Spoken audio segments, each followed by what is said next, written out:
இன்றைக்கி மீன் குழம்பு வைக்க போகிறேன். அதுக்கு பார்த்தீங்கன்னா 1/2 கிலோ மீன் எடுத்துருக்குறேன். இதெல்லாம் சுத்தம் பண்ணி வச்சுக்கணும் கழுவி. நீ அதுக்கு என்னென்ன தேவைன்னு காமிக்கிறேன். மீனில் பார்த்தீங்கன்னா மஞ்சத்தூள் உப்பும் போட்டு கலந்து வச்சுக்குங்க. மஞ்சத்தூள் 1 ஸ்பூன் போட்டுக்குங்க.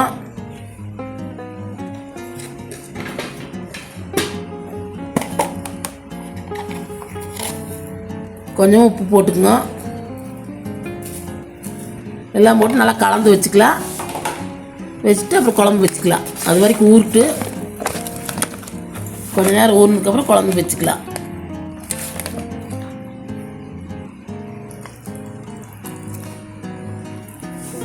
இப்படி தொடவி மூடி வச்சுக்குங்க.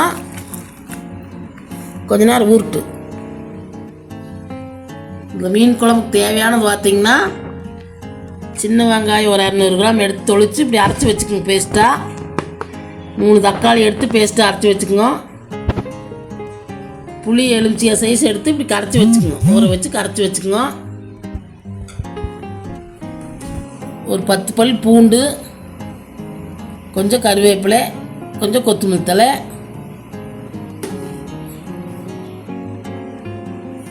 மிளகாத்தூள் 1.5 ஸ்பூனு, மஞ்சத்தூள் 1 ஸ்பூனு, ஜீரகத்தூள் 1 ஸ்பூனு. இதெல்லாம் போட்டு எப்படி செய்யணும்னு சொல்கிறேன். அடுப்பத்தை வச்சு இப்படி மண் சட்டி வச்சுக்கோங்க. மண் சட்டியில் தான் நான் செய்ய போகிறேன் இன்றைக்கி. மண் சட்டியில் செஞ்சால் நல்லா டேஸ்ட்டாக இருக்குது. மண் சட்டியில் வச்சு நல்லெண்ணெய் ஊற்றிக்கலாம். சட்டி காய்ஞ்சதுக்கப்புறம் நல்லெண்ணெய் ஊற்றிக்கிங்க. நல்லெண்ணெயில் செஞ்சால் தான் மீன் குழம்பு நல்லாயிருக்கு. தேவையான அளவு நல்லெண்ணெய் ஊற்றிக்கிங்க.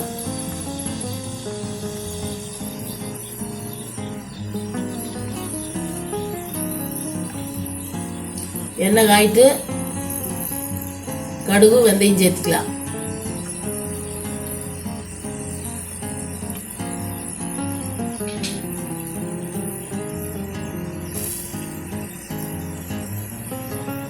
கடுகு சேர்த்திங்க.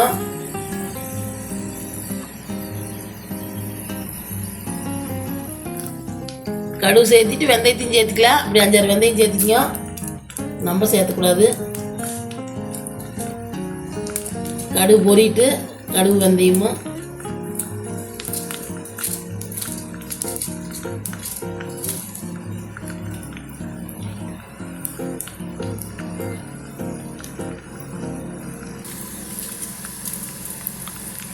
கடுகு பொரிஞ்சிருச்சு. 2 வரமிளகா சேர்த்துக்கலாம். கருவேப்பிலை சேர்த்துக்கலாம். நல்லா பொரிட்டு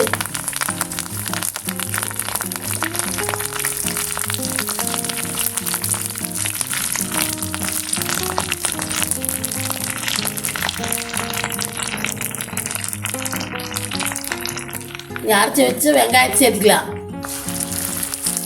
வெங்காயம் சேர்த்து நல்லா வதக்கணும். பச்சை வாசனை போகும்.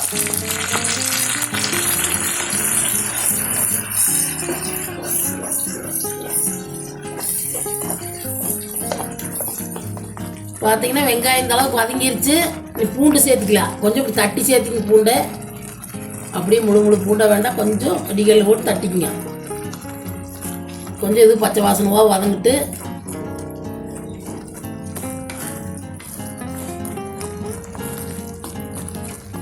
பூண்டு கொஞ்சம் வதங்கிருச்சு. தக்காளி சேர்த்துக்கலாம். தக்காளி சேர்த்து நல்லா வதக்குங்க. பச்சை வாசனை போகும். நல்லா வதக்கிக்கலாம். தக்காளி வதங்கிட்டு இருக்குட்டு அதுக்குள்ளேயே புளி தண்ணியில் மஞ்சத்தூள், மிளகாத்தூள் இதெல்லாம் போட்டு கரைச்சிக்கலாம். சீரகத்தூள் இதெல்லாம் போட்டு கரைச்சிக்குங்க. எல்லாம் போட்டு நல்லா கலக்கிங்க. தக்காளி நல்லா வதங்கினதுக்கப்புறம் இது ஊற்றிக்கலாம். இதெல்லாம் போட்டு நல்லா கரைச்சி அதில் ஊற்றிக்கலாம்.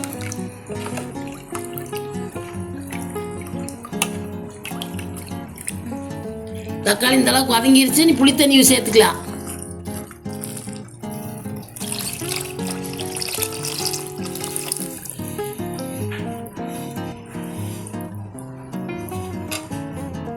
நல்லா கலக்கி விட்டுக்குங்க. புளி தண்ணி ஊற்றி நல்லா கொதிக்கிட்டு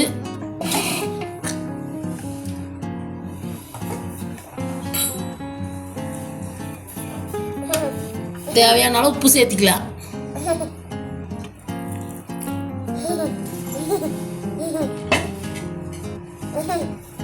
கொத்தமல்லி தழை சேர்த்துக்கலாம்.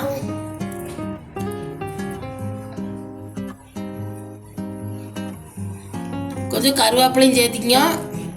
எல்லாம் சேர்த்து நல்லா கொதிக்கிட்டு ஒரு மீன் சேர்த்துக்கலாம்.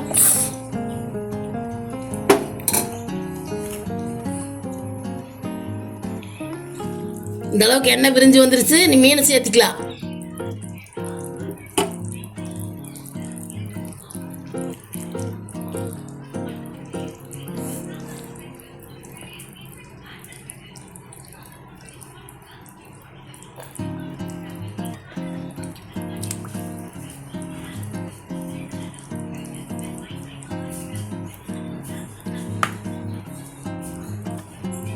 மீனெல்லாம் சேர்த்தியாச்சு. ஒரு 5 நிமிஷம் கொதிக்கிட்டு அப்புறம் அடுப்பு ஆஃப் பண்ணிக்கலாம்.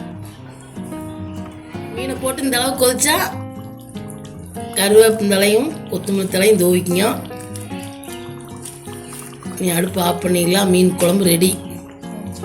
கொஞ்சமாக வெல்லம் சேர்த்திக்கங்க. இதே டேஸ்ட் நல்லா இருக்குது. போட்டால் கொஞ்சமாக போட்டுங்க. ஒரு ஸ்பூன் போட்டுங்க. எல்லாம் போட்டு நீ அடுப்பு ஆஃப் பண்ணிக்கலாம். மீன் குழம்பு ரெடி. நீங்களும் இந்த மாதிரி செஞ்சு பாருங்க. பிடிச்சிருந்தா லைக் பண்ணுங்கள், ஷேர் பண்ணுங்கள், சப்ஸ்கிரைப் பண்ணுங்கள்.